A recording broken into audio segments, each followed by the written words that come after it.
Deus, que excede todo entendimento, esteja em seu coração.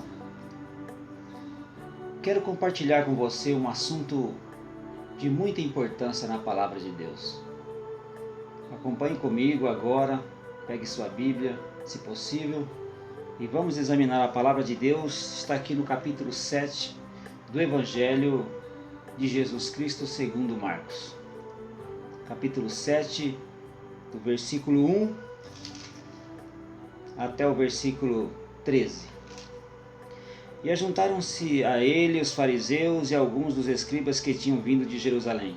E vendo que alguns dos seus discípulos comiam pão com as mãos impuras, isto é, por lavar, os repreendiam. Porque os fariseus e todos os judeus, conservando a tradição dos antigos, não comem sem lavar as mãos muitas vezes. E quando voltam do mercado, se não se lavarem, não comem. E muitas outras coisas há que receberam para observar, como lavar os copos, os jarros e os vasos de metal e as camas. Depois perguntaram-lhe os fariseus e os escribas: por que não andam os teus discípulos conforme a tradição dos antigos, mas comem o pão com as mãos por lavar? E ele respondendo disse-lhe: bem profetizou Isaías acerca de vós, hipócritas, como está escrito: este povo honra-me com os lábios, mas o coração está longe de mim. Em vão me adoram. Me honram, ensinando doutrina que são mandamentos de homens. Porque deixando o mandamento de Deus, retendes a tradição dos homens, como lavar dos jarros e dos copos, e fazeis muitas outras coisas semelhantes a estas. E dizia-lhes: bem, invalidais o mandamento de Deus para guardardes a vossa tradição. Porque Moisés disse: honra a teu pai e tua mãe, e quem maldisser o pai ou a mãe morrerá de morte. Porém vós dizeis: se um homem disser ao pai ou à mãe: aquilo que poderias aproveitar de mim é corbã, isto é, oferta ao Senhor, nada mais lhe deixais fazer por seu pai ou por sua mãe, invalidando assim a palavra de Deus pela vossa tradição, que vós ordenastes, e muitas coisas fazeis semelhante a estas. Que vós ordenastes. Quem ordenou?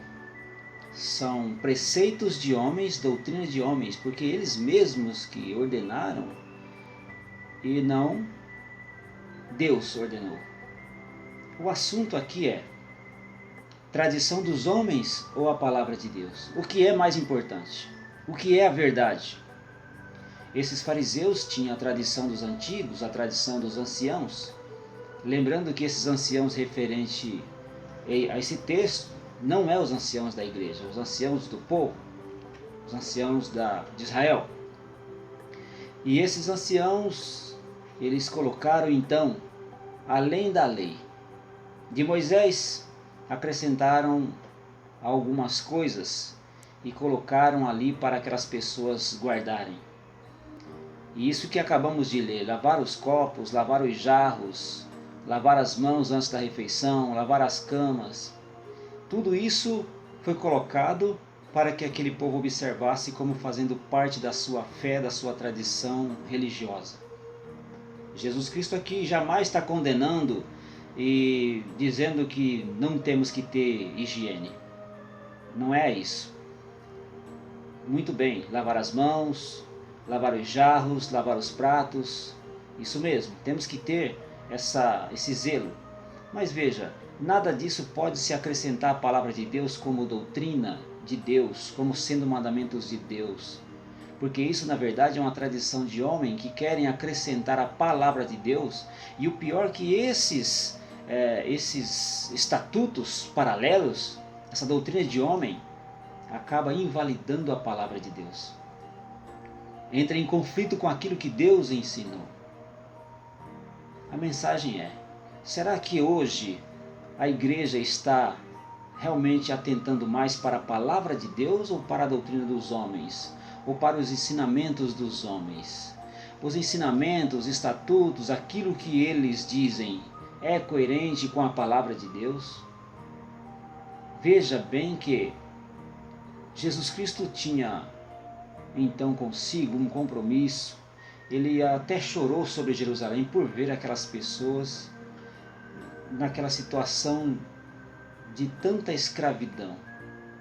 Se não bastasse a lei, que já era um jugo pesado, ainda acrescentaram mais essas coisas para que aquelas pessoas tivessem que obedecer, fazendo parte da sua salvação. E nós estamos vivendo esses dias hoje. Muitas pessoas estão voltadas, estão mais atentas, ou parece que atrai mais quando alguém fala alguma coisa e um ensinamento que não tem fundamento nas Escrituras parece ter mais validade. Existe uma doutrina por aí que diz que a fé da igreja não pode estar somente na Bíblia. Ela tem que estar em três coisas: na Bíblia, na tradição e no clero, na igreja, ou no ministério da igreja, ou no magistério. O que ocorre é que eles dizem que o que a igreja prega como tradição é coerente com a Bíblia Sagrada. E o que a igreja prega como tradição e o que a Bíblia diz, e mais aquilo que o clero determina em seus concílios, são coerentes. Isso não é verdade. Se analisarmos os dogmas que essa fé professa, 300 anos depois da era cristã, foram estabelecidos através de concílios e eles não têm amparo nenhum nas Escrituras Sagradas. Como, por exemplo, oração para os mortos, celibato do sacerdote, batismo para o recém-nascido,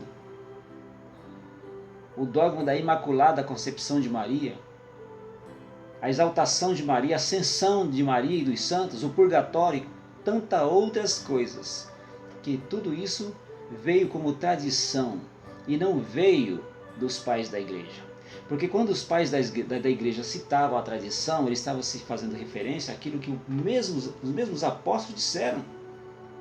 Quando Paulo escreve a sua carta aos Tessalonicenses, na sua segunda carta, capítulo 3, versículo 15, ele está dizendo: graças damos a Deus que vocês têm retendes as tradições que vos foram ensinadas. E a tradição que eles ensinaram era a palavra de Deus. Porque o mesmo apóstolo disse que o que ele recebeu do Senhor foi o que ele também ensinou.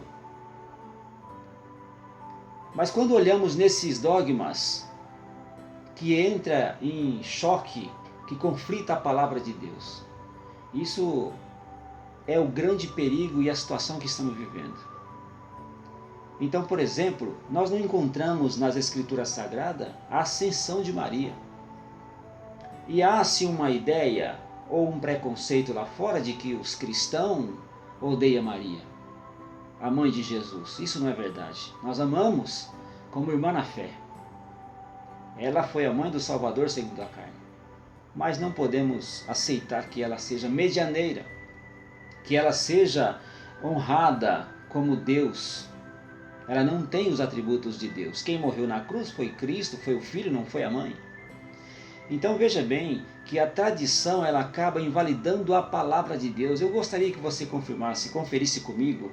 Eu tenho aqui para dizer esse livro, As Orações e os Santos Populares. É um livro do Catecismo. E eles deram aqui 48 títulos de veneração à Virgem Maria. Não deram nem metade para Cristo, para o Filho.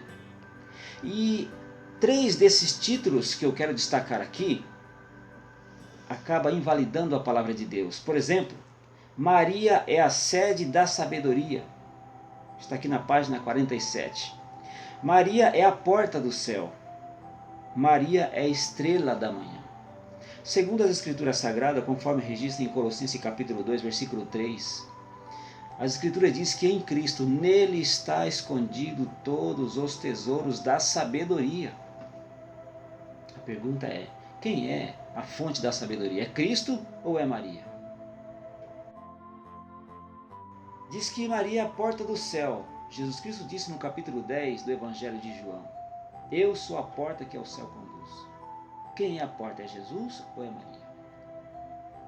Diz que Maria é a estrela da manhã. Apocalipse 22, versículo 16, o próprio Cristo disse: eu sou a raiz de Jessé, a resplandecente estrela da manhã. Faça uma análise. Para que Maria seja medianeira, possa interceder pelo povo, ela teria que ter os atributos de Deus.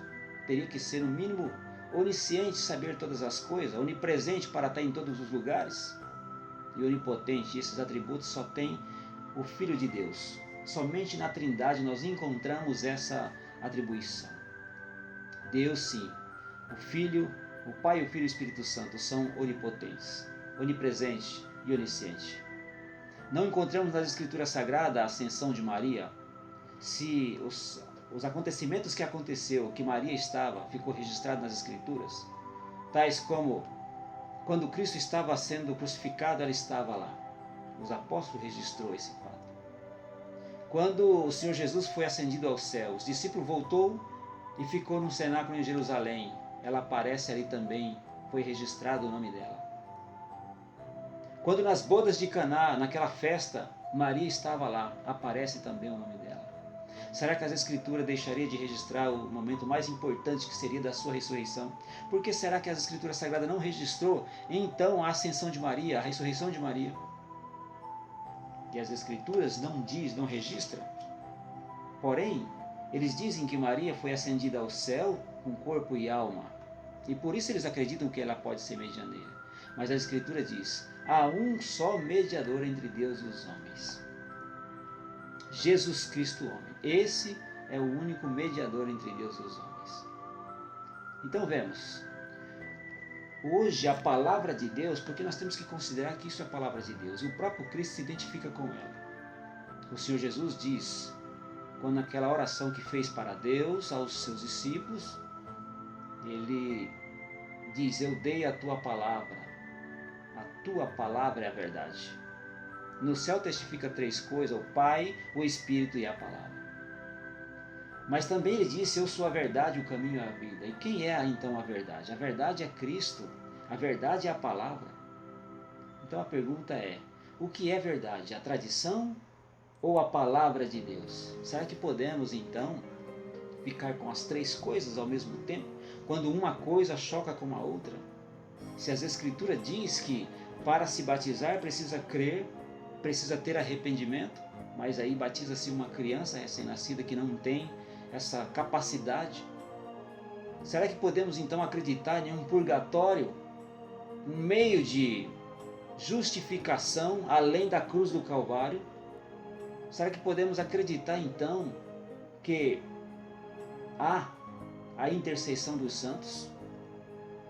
Será que só é santo aquele a quem um outro homem pode fazer um documento e redigir dizendo que ele é santo? Existe o dogma, a canonização dos santos. As Escrituras dizem que quando nós cremos no Evangelho e cremos em Jesus Cristo, Paulo dizia aos coríntios: não erreis, amados irmãos. Não sabeis que os sodomitas, os efeminados, os ladrões, os beberrões, e ele acrescenta algumas coisas, esses crimes, essas pessoas má, eles não vão herdar o reino de Deus? E ele disse: e é o que algum de vocês tem sido, mas haveis sido lavado, justificado e santificado pelo sangue de nosso Senhor Jesus Cristo. Então santificado quer dizer separado, e não é uma pessoa ou outra, mas são todos aqueles que crêem no nome do Senhor Jesus Cristo e guardam a sua santa palavra. O que nós queremos deixar alerta, que cuidemos para que a tradição dos homens possa interromper a nossa caminhada espiritual aqui. Aqueles homens, aqueles fariseus, tinham a sua tradição, a sua religião, e eles não percebiam que estava ali colocando aqueles fardos pesados para aquelas pessoas cumprir, e as pessoas ignorantes, no conhecimento, na inocência, na simplicidade, viviam fazendo tudo aquilo como se estivesse agradando a Deus. Foi aí que Cristo disse: aprendei de mim, vinde a mim, vós todos que estáis cansados. Porque é um cansaço. Quantas pessoas que têm deixado de suprir a sua necessidade e consagra alguma coisa para o templo ou para Deus, dizendo eles, e deixa de suprir a sua necessidade para levar lá na igreja então a sua oferta. Deixa de cuidar da sua família, dos seus, para levar uma oferta. E nisso o Senhor Jesus está dizendo, eles invalidam, são capazes de invalidar a palavra de Deus que diz que deve honrar o pai e a mãe, e quem maldisser o pai e a mãe que seja morto. Mas os fariseus diziam, se você dedicar uma oferta para Deus, nem que o seu pai e sua mãe estejam lá passando necessidade, a oferta você não pode mexer porque é sagrada. O que nós estamos vendo hoje é uma barganha, é uma teologia que não tem amparo nas Escrituras, chamada a teologia da prosperidade financeira.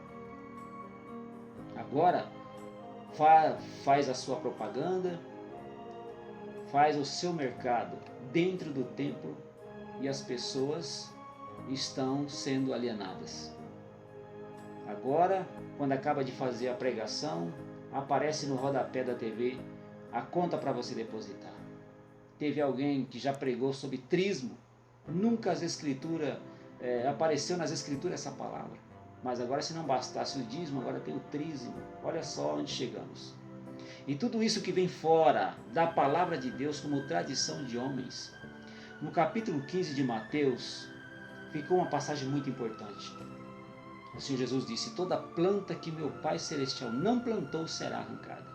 E planta nesse contexto é exatamente uma heresia, um ensinamento falso, uma religião falsa. Porque o contexto é tradição dos homens e a palavra de Deus. Se a tradição dos homens ela está em choque com a palavra de Deus, isso é uma planta que o Pai Celestial não plantou. E ela vai ser arrancada. E o pior, ele acrescenta, deixai-os, são cegos. E um cego guiando o outro, ambos cairão na cova. Quantas coisas ouvimos hoje que não condiz com as Escrituras Sagradas, que se tornou tradição. Eu vejo dizer que se Deus amar a alma dele ou dela, Deus vai chamar. E nisso começa a invalidar a palavra de Deus, porque está escrito que Deus amou o mundo de tal maneira que enviou seu Filho unigênito para que todo aquele que nele crê não pereça, mas tenha vida eterna. E agora estão dizendo, se Deus amar a alma dele, ele vai vir. Olha, invalidando o que Cristo disse. Dizem por aí que a graça não é de quem quer nem de quem corre, é de quem Deus compadece. Mas isso não está nas Escrituras. E isto que está lá em Romanos 9, se refere à escolha entre Jacó e Esaú. Mas tem muitas pessoas que estão crendo na predestinação fatalista, isso tem trazido um comodismo na igreja, e concluindo que já tem os predestinados desde a fundação do mundo, incondicionalmente. Por isso eu não devo me preocupar em evangelizar, em buscar aquela pessoa, ir atrás daquela pessoa, porque se ele for, será, se não tem de ser, não vai ser.